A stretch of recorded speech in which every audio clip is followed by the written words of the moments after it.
ہوا یہ تھا کہ جب نبی علیہ السلام ہجرت کر کے مدینہ شریف چلے گئے تو کئی لوگ آپ علیہ السلام کے ساتھ ہجرت کر گئے، کئی عورتیں کر دیں اور ان کے معشوق مکے میں ہی رہ گئے. تو انہوں نے کہا ٹھیک ہے پیچھے اس امام کے. تو بظاہر تو اللہ کے لیے ہجرت کی لیکن اندر نیت کچھ اور تھی. بری نہیں تھی، نکاح کرنا کوئی بری چیز نہیں ہے، لیکن اللہ تو آپ کو پتہ ہے نا خالص چیز کہتا ہے میرے لیے دین خالص کرو. حتیٰ کہ مسند احمد میں حدیث ہے جس نے دکھلاوے کے لیے نماز پڑھی اس نے شرک کیا. نماز پڑھی اللہ کی لیکن کسی کو دکھانے کے لیے پڑھی تو شرک ہو گیا. یار اس کی تو نماز نہیں پڑھی، شرک کیوں ہو گیا؟ اللہ کہتا نہیں میرے لیے پیور نہیں رہا. جس نے دکھلاوے کے لیے روزہ رکھا اس نے شرک کیا، جس نے دکھلاوے کے لیے صدقہ کیا اس نے شرک کیا. تو انما الاعمال بالنیات کا تعلق صرف نیک اعمال سے ہے، برے اعمال سے نہیں ہے. کنوں کٹ لو. کوئی ایکسٹرا جوڈیشل ایکٹیویٹی پرفارم کرنا، خواہ کوئی ریاستی ادارہ کرے، کوئی دہشت گرد تنظیم کرے، کوئی علامہ صاحب کریں، کوئی مولانا صاحب کریں، حرام ہے. ورنہ انارکی پھیل جائے گی. یہ کوئی بنانا ریپبلک تو نہیں ہے کہ جس کا جو دل کیا وہ کرنا شروع کر دے. یہ ہمارے جو وزیرستان کے علاقوں میں ہو رہا ہے ماورائے عدالت قتل، تو آپ دیکھیں خاندانوں میں کس طرح دشمنی آگے چلتی ہے. نام دین کا رکھا ہوا ہے اور غیرت کے نام پہ قتل کر رہے ہیں. اسلام میں غیرت کے نام پہ کوئی قتل ہے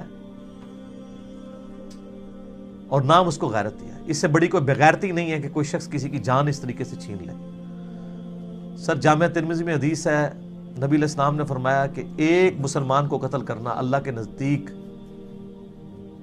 ایسا ہی ہے گویا پوری زمین کو برباد کر دے.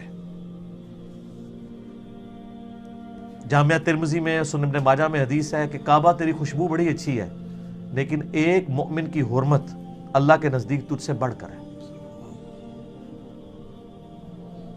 امیجن کریں.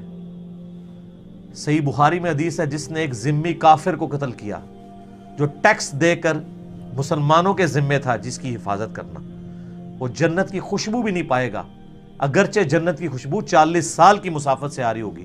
50,000 سال کا دن ہے قیامت کا، جب اس میں 40 سال رہ جائیں گے تو جنت کی خوشبو آنا شروع ہو جائے گی.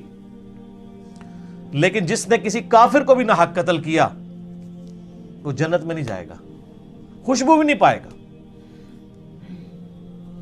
کتنا سینسٹیو معاملہ ہے. بخاری مسلم دونوں میں حدیث ہے قیامت والے دن سب سے پہلے قتل کے مقدمے کی پیروی ہوگی. ابو داؤد میں مسند احمد میں حدیث ہے کہ سب سے پہلے نماز کے بارے میں سوال ہوگا لیکن وہ حقوق اللہ کا سوال ہے.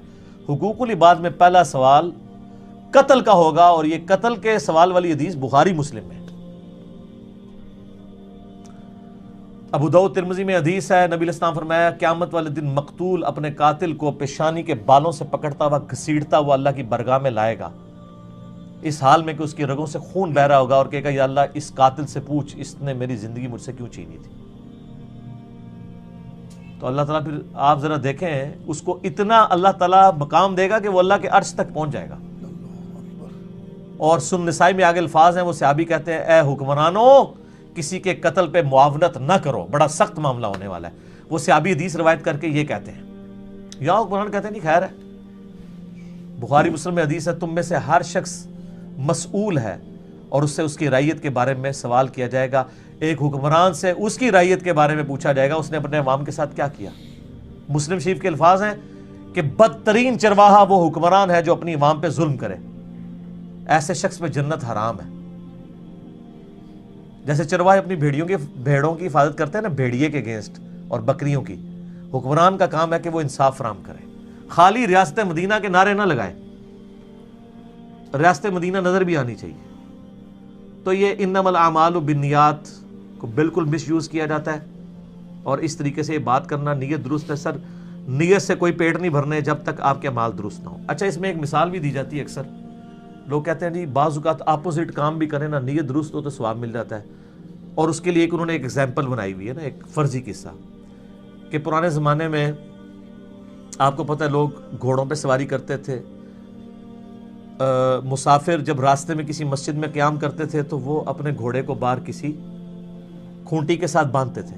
تو کہتے ہیں جی اگلے زمانوں میں ایک بندہ تھا اس نے مسجد کے باہر کچھ کھونٹیاں لگا دیں کہ اگر کوئی مسافر آیا تو اس وقت بیچارہ کہاں پہ کھونٹی ڈھونڈے گا. وہ اپنا گھوڑا باندھ لے اور نماز پڑھ لے تو نیکی کا کام ہے نا. وَتَعَاوَنُوا عَلَى الْبِرِّ وَالتَّقْوَى وَلَا تَعَاوَنُوا عَلَى الْإِثْمِ وَالْعُدْوَانِ. نیکی اور پرہیزگاری کے کاموں میں ایک دوسرے کی مدد کرو اور برائی کے کاموں میں الگ رہو. وہ کہتے ہیں جب رات پڑی تو ایک اور بندہ آیا اور اس نے وہ کھونٹیاں اکھاڑ دیں, کیونکہ اسٹریٹ لائٹس تو نہیں ہوتی تھی اس زمانے میں, اور اس نے یہ کہا کہ رات کے اندھیرے میں کوئی آیا تو کسی کو ٹھوکر لگی تو گر نہ جائے. تو یہ بھی نیکی کا کام ہے. وہ کہتے ہیں دیکھیں دونوں نے اپوزٹ کام کیے ہیں, لیکن چونکہ نیت درست تھی تو دونوں کو ثواب مل رہا ہے. نہ پرانیاں کہانیاں, دونوں نے اپوزٹ کام تو کیے ہیں لیکن وہ اپوزٹ کام اس وقت کی ضرورت تھے. غلط کام تو کسی نے نہیں کیا. اس میں گناہ والا کام کون سا ہے؟ مجھے بتائیں کہ رات کے وقت کھونٹیاں لگا کے رکھنا, اسٹریٹ لائٹ نہ ہو, یہ نیکی کا کام ہے یا اکھاڑنا؟ اکھاڑنا. اور دن کے وقت جب سب کچھ نظر آ رہا ہو کھونٹی لگانا کہ کوئی مسافر یہاں پہ گھوڑا باندھ لے, یہ نیکی کا کام ہے. یہ کھونٹی نہ ہونا کہ وہ بیچارہ ڈھونڈتا ہی رہے میں اپنا گھوڑا کدھر باندھوں, اور جب وہ اونٹ کو باندھے بغیر توکل کر کے اندر نماز پڑھنے جائے اور پیچھے سے کوئی اس کی سواری لے جائے یا سواری خود ہی بھاگ جائے.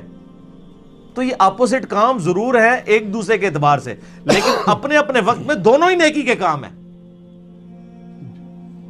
کیونکہ لوگ پھر اس طرح کی چیزوں کہتے ہیں جی وہ گناہ کا کام بھی اچھی نیت سے کیا جائے. گناہ کا کام تو انہوں نے کیا کوئی نہیں ہے. آپ ہمیں کوئی ایسی مثال پیش کریں کہ نبی علیہ السلام یا صحابہ کے زمانے میں کسی نے اچھی نیت سے کوئی غلط کام کیا ہو اور اس کو صحابہ کرام نے بشارت سنائی ہو کہ بڑا اچھا کام کیا ہے. اور میں آپ کو بتاتا ہوں اچھی نیت کے ساتھ اگر کسی صحابی نے کوئی برا کام کیا جس کو 50% لوگ اچھا بھی کہہ سکتے تھے اور برا بھی کہہ سکتے تھے, 100% وہ برا نہیں تھا, تو نبی علیہ السلام نے تو اس کو بھی آن نہیں کیا.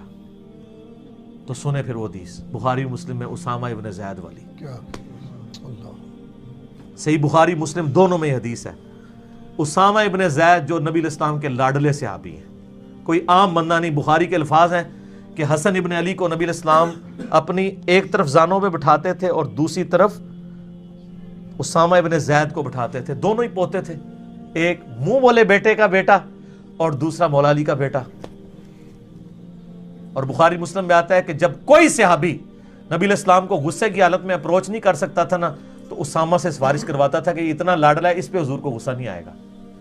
حتیٰ کہ بخاری مسلم دونوں میں حدیث آتی ہے جب فاطمہ نامی چوری کی عورت نے, فاطمہ نامی عورت کی چوری کا مقدمہ آیا, وہ اونچے خاندان سے تھی, تو بعض لوگوں نے سفارش کروائی کہ اس کو چھوڑ دیا جائے, تو اسامہ کو بھیجا کیونکہ باقیوں کو پتا تھا ساڑھی تو کلاس لے لڑیں گے نبی علیہ السلام نے. لیکن نبی علیہ السلام تو اللہ کے معاملے میں آپ کو پتا ہے بہت سخت تھے.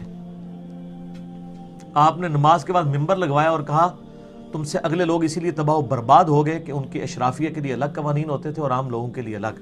اللہ کی قسم اگر میری بیٹی فاطمہ بھی چوری کرتی تو میں اس کے بھی ہاتھ کٹوا دیتا. تم اللہ کے حدود کے معاملے میں مجھے سفارش کروا رہے ہو. یہ ہے اسامہ ابن زید.